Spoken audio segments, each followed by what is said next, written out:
էներգետիկան ստանալու համար ալտերնատիվնի ուղղություններից մեկը ես կառաջարկեի ստեղծել աղբից ստացված էլեկտրաէներգիա։ Շատ լավ միտք է։ Երկու տեսակետից է լավ։ Նուբարաշենի աղբավայրը Երևանի աղտոտված հոտի, ընդհանրապես օդի հիմնական խնդիրներից մեկն է։ 2 օր առաջ բժիշկների հետ հանդիպման էինք եւ իրենք ասեցին, որ օնկոհիվանդությունների թիվը 7 տարում աճել է 20%-ով։ Միայն նրա պատճառով, որ օդը աղտոտված է Երևանում։ Իրենք բուժառուների մոտ 20%-ով աճ ունեն։ Իսկ ձեր ասած տարբերակի դեպքում մենք կկարողանանք լուծել այդ հարցը։ Մեր ծանրարդյունաբերությունը ցավոք սրտի 2017 թվականից հետազոտել ենք, Գերմանիայից եկել էին բավականին լուրջ մարդիկ, որոնք լավագույն են Գերմանիայում, ասենք, հաստոցաշինության մեջ եւ այլն, բայց ոնց ասում, սա այլը մի քիչ տեղից չսարժվեց, իսկ այն ժամանակից ապրիլյանի պատերազմից հետո պարզ դառավ, որ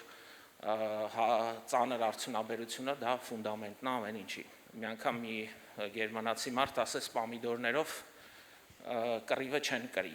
Մեր ծրագրի հիմքում 80,000 արդյունաբերական աշխատատեղի ստեղծումն է, որոնք բաժանված են մի քանի ոլորտների միջև. տեքստիլ, սննդի արդյունաբերություն եւ իհարկե ծանր արդյունաբերություն։ Մենք ելնում ենք Հայաստանի ունեցած ռեսուրսներից, երբ որ մեր առաջարկը կատարում ենք։ Մենք չենք ասում այնպիսի բաներ, որոնք Հայաստանի ունեցած ռեսուրսներով այս պահին իրատեսական չեն, իսկ եթե ձեզ հետաքրքիր են կոնկրետ ծրագրեր, մենք բազմիցս նշել ենք, որ առաջինը դա մեր սեփական համքահումքային բազայի վրա ծանր արդյունաբերության ստեղծումն է։ Ես շատ եմ ուզում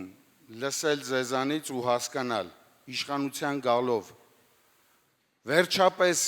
մեր երկրում գործելու է օրենքը, թե ոչ։ Գիտեք, ընդդիմությունները մի հատ հատկություն ունեն մինչև իշխանություն դառնալը։ Իրանք միշտ ասում են հա, միշտ հասնում են իշխանության, մի 2 տարի դիմանում են, հետո ամբողջ օրը դատավորներին հրավանգներ են տալիս։ Ճիշտ եք ասում։ Ես չէի ցանկանա որևէ կասկած առաջացնել իմ խոսքը, բայց մի բան կարող եմ հաստատ ասել։ Ուրիշ մոտիվացիա, ուրիշ նպատակ, քան այս մեր երկիրը փոխելու մենք չունենք։ Եվ այդ ճանապարհին մենք անելու ենք ամեն ինչ,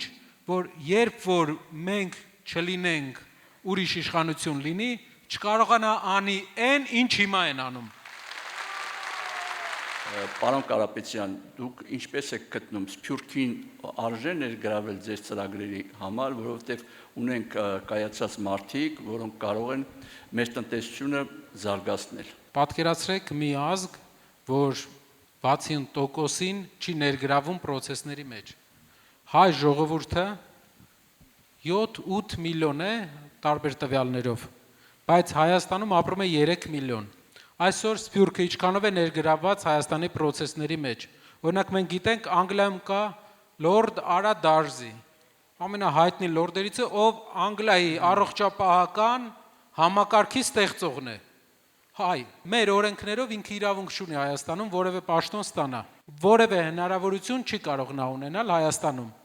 Սա ինչ է նշանակում, որ մենք Սփյուռքի լավագույն համալսարանները սովորած մեր մասնագետներին չենք կարողանում ներգրավել Հայաստանի համար, որ ծառայեն իրենց հայրենիքին։ Օրենքով սահմանափակված է։ Այսինքն մենք կարող ենք ունենալ առողջապահության նախարար, ով առողջապահության հետ նոր է կապեր հաստատել, բայց օրինակ Արա Դարզի նման նախարարին չենք կարող ունենալ։ Եվ այսպիսի օրինակները հարյուրավոր են։ Մեր ազգի ներկայացուցիչները ամբողջ աշխարհում լավագույն դեմքերն են իրենց ուղղություններով։ Բայց Հայաստանում